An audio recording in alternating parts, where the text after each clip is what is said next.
आदरणीय मित्रों, श्री अवतार का बोध हो, श्री माता धरती का बोध हो। मित्रों, मित्र हैं, एक नाम है उनका किमी साहू। वे लिखते हैं परमात्मा तो पूर्ण है, पूर्ण से पूर्ण को निकाल देने के बाद भी शेष रह जाता है पूर्ण ही, क्योंकि वह प्रभु तो अनंत है ना। इसका जवाब दें, इसका आंसर दें। भाई, आपके सवाल अच्छे हैं और जिज्ञासा भरे हैं। जब मैंने भी बचपन में पढ़ा था कि पूर्ण से पूर्ण को निकाल देने पर पूर्ण बच जाता है, बात समझ नहीं आई थी। अब आप समुची बात समझे सुने। और यह जो आध्यात्मिक है प्रश्न हजारों लोगों के अंदर होते होंगे। यह एक श्लोक है, मंत्र है और उपनिषद है, ईश उपनिषद। और इसका संपूर्ण मंत्र मैं आपके सामने रख रहा हूं। ओम पूर्णमदः पूर्णमिदं पूर्णात् पूर्णमुदच्यते पूर्णस्य पूर्णमादाय पूर्णमेवावशिष्यते।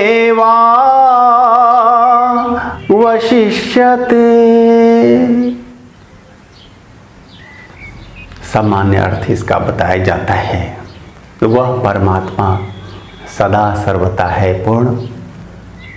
यह जगत भी उस परमात्मा से है पूर्ण, क्योंकि यह पूर्ण उस पूर्ण से ही उत्पन्न हुआ है और उस पूर्ण से पूर्ण को निकाल देने पर शेष बच जाता है पूर्ण ही। यह जो भावार्थ लिखा बताया जाता है, सामान्य लोगों की समझ में नहीं आती बात। और यही हालत है हमारे किमी साहू जी की। तो आप इसे अच्छी तरह से तार्किक रूप से जान लें, समझ लें।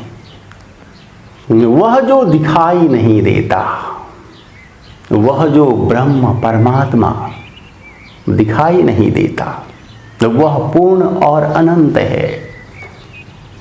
वह पूर्ण और अनंत परमात्मा ही सर्वाधार है, सर्वात्मन है, सर्वगत है। वही एकमेव है। यहां तक तो बात आ गई होगी समझ में। दूसरी बात है श्लोक में, मंत्र में, कि इस ब्रह्मांड की जगत की उत्पत्ति हुई है परमात्मा से, यानी उस पूर्ण और अनंत से जगत की हुई है उत्पत्ति। और इसलिए यह जगत भी, दृश्यमान संसार भी, ब्रह्मांड भी, यह क्या है? अनंत है। यह भी है पूर्ण। आप देखिए ना कि ये तो ब्रह्मांड कहाँ तक है, किसी को है पता? नहीं पता। वैज्ञानिक लाख बुद्धि लगा लें, संभव नहीं है। यदि कहा यहां तक है तो फिर क्या है उसके बाद?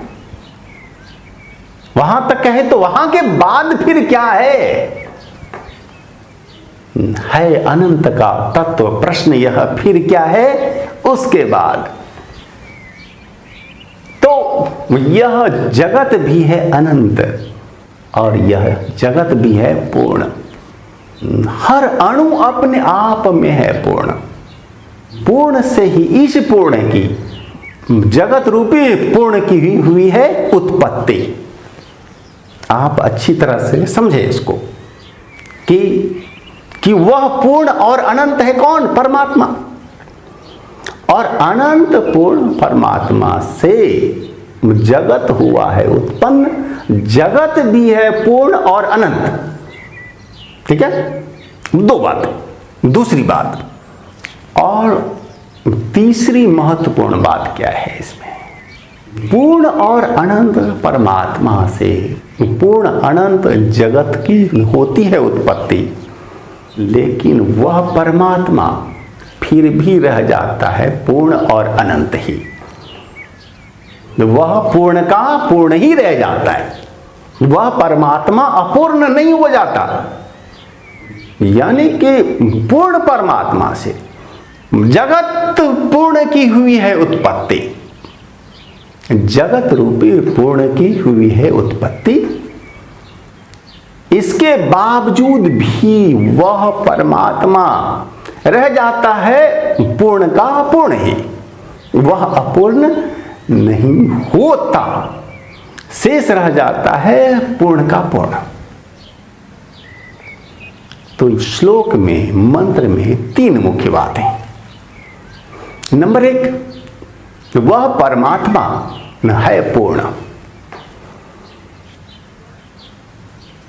दूसरी बात, जगत है पूर्ण। तीसरी बात है कि पूर्ण से यह जगत रूपी पूर्ण हुआ है पैदा, और यह जगत भी है पूर्ण। लेकिन पूर्ण से पूर्ण हो जाता है उत्पन्न, वह फिर भी पूर्ण का पूर्ण ही रहता है। आप भी हैं पूर्ण, आप अपूर्ण नहीं हैं, इसलिए कि आपका जन्म भी हुआ है उसी पूर्ण से, इसलिए आप भी हैं पूर्ण। लेकिन अभी आप अपने आप को अपूर्ण समझते होंगे, समझते हैं ना? निश्चित। यानी कि अपने अंदर में लगती होगी कि है कुछ कमी, ये चाहिए, ऐसा चाहिए, वैसा चाहिए, वांट्स नीड्स बहुत होंगे। और यह अपूर्णता का ही तो लक्षण है ना। वांट्स है, कुछ आपकी नीड्स है, आपकी चाहत है, इच्छा है, आप चाहते हैं बाहर से कुछ ये मिल जाए, वो मिल जाए, अपूर्णता है, इसीलिए चाहते हैं।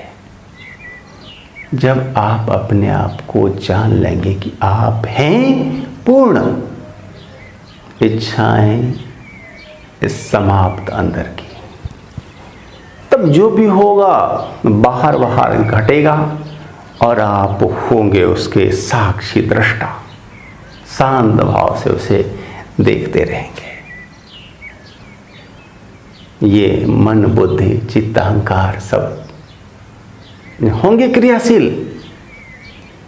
लेकिन दृष्टा, साक्षी, चेतना सबको स्थिर भाव से देखती रहेगी। आपको तब अपनी पूर्णता का आभास होगा, आप भी हैं पूर्ण। तो अपने आप को जानिए, पहचानिए।